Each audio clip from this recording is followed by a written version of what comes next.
ओबीसीचा कालम नाही तर आमचा सहभाग नाही। नमस्कार, मी नरेश गोपचे आणि आपण बघत आहात सत्य को जानो न्यूज। जनगणना ही 2021 ला व्हायला पाहिजे होती, पण ते आतापर्यंत झाली नाही। आणि आता जे होत आहे त्यामध्ये ओबीसीचा रकाना नाही, अशामध्ये गावोगावी ज्या जनगणनेत ओबीसीचा रकाना नाही त्या जनगणनेला आमचा समर्थन नाही किंवा सहकार्य नाही अशी नारेबाजी होत आहे। तर अशामध्येच आमगाव तालुक्याच्या जांभूटोला या गावामध्ये सुद्धा बॅनरबाजी करत नारेबाजी होत आहे जनगणनेच्या विरोधामध्ये। तर आतापर्यंत यांनी विरोध केलेला आहे, त्यांना आतापर्यंत शासनाकडून प्रशासनाकडून काही उत्तर मिळाले काय? तर आपल्यासोबत आहेत जांभूटोला येथील माजी सरपंच दादू बिसेन। काय म्हणाल, आता जनगणना सुरू झालेली आहे आणि जनगणनेमध्ये ओबीसीचा रकाना नाही म्हणून आमचा सहकार्य नाही असे आपण नारेबाजी करत आहात, आणि एकीकडे सरकार आहे भारतीय जनता पार्टीची, तेच हे सर्व करत आहे आणि आमच्या माहितीनुसार तुम्ही त्यांचेच कार्यकर्ते आहात, काय बोलाल? नाही, ओबीसीची जनगणना झालीच पाहिजे आणि ते जातीनिहाय आणि ओबीसी वेगळा कॉलम करून त्यांची जनगणना झाली पाहिजे। मी या सरकारला सहकार्य करता आणि आता ते सरकार आता तुमच्या ओबीसीला सहकार्य करत नाही, विरोध करणार, पक्का विरोध करणार। पक्का विरोध। मग पुढील निवडणुकीमध्ये जर तुमची मागणी आता पूर्ण झाली नाही तर पुढील निवडणुकीमध्ये काय भूमिका राहील आपली? आमची वेगळीच भूमिका राहील। वेगळी म्हणजे कशी? विरोधात जाऊ आणि जनगणनेवर बहिष्कार कर। तसेच आपल्यासोबत आहेत ओबीसीचे नेते, ओबीसी संघर्ष कृती समितीचे जिल्हा संयोजक उमेश शेंडे। काय म्हणाल, आता अनेक गावामध्ये अशा प्रकारचे बॅनरबाजी करण्यात आले, मागच्या वेळेस सुद्धा आपण आसोली या गावामध्ये केलेला, आतापर्यंत शासन प्रशासनाकडून आपल्याला काही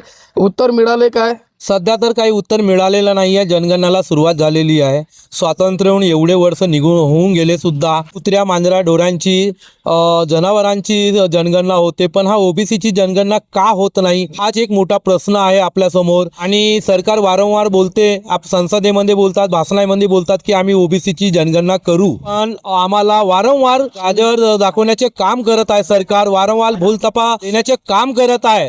तर आम्ही हे जे गावामध्ये जनजागृती कार्यक्रम चालू केलेला आहे प्रत्येक गावामध्ये, जोपर्यंत ओबीसीचा कालम येत नाही तोपर्यंत आमचा ह्या जनगणनेवर बहिष्कार राहील।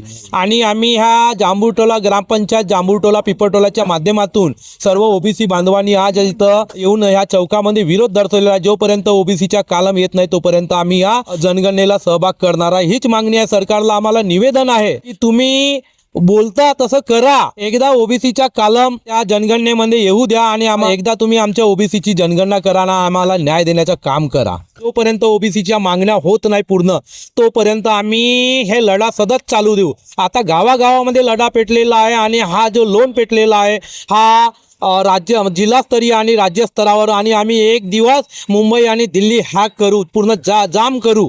एवढे ओबीसी जर 10% ओबीसी रस्त्यावर उतरले तर खरोखर या देशाची जे सरकार चालवणारे जे प्रशासनामध्ये आहेत माननीय नरेंद्र मोदी आणि या देशाचे गृहमंत्री अमित शहा, ज्यांनी बोलले होते की आम्ही ओबीसीची जातीय जनगणना करू, त्यांना आम्ही मजबूर करू आणि त्यांना जनगणना करणारा भार पाडू। ओबीसीचे काही आमदार खासदार आहेत, परंतु आतापर्यंत ते काही बोलत नाही, त्याबद्दल काय बोलाल? ते पक्षाचे प्रस्थापित एक मानसिक गुलाम म्हणला जाईल त्यांना असं वाटते की समाज त्यांच्या सोबत नाही आहे, पण एक दिवस समाज त्यांना त्यांची जागा दाखवेल। ज्या दिवशी समाज जागा दाखवेल ते आमदार बनण्याच्या लायकीचे सुद्धा राहणार नाही। निश्चित त्यांचे काय बोलणे होते ते आपण बघितलेले आहात। जिल्हा पातळीवर ते यानंतर आंदोलन छेडणार आहेत आणि त्यांनी दिल्ली आणि मुंबईची सुद्धा गोष्ट केलेली आहे। आता निश्चित हे बघणे महत्त्वाचे ठरेल की शासन प्रशासन यांच्या मागणीकडे लक्ष देणार काय आणि ओबीसीचे वेगळे कलम राहणार काय, की अशी जनगणना होणार आणि त्याला बहिष्कार होणार काय, हा मोठा प्रश्न निर्माण झालेला आहे। तर असाच बातमीकरिता सत्य को जानो न्यूजला बघत राहा, मिळूया पुढील बातमीमध्ये, तोपर्यंत नमस्कार।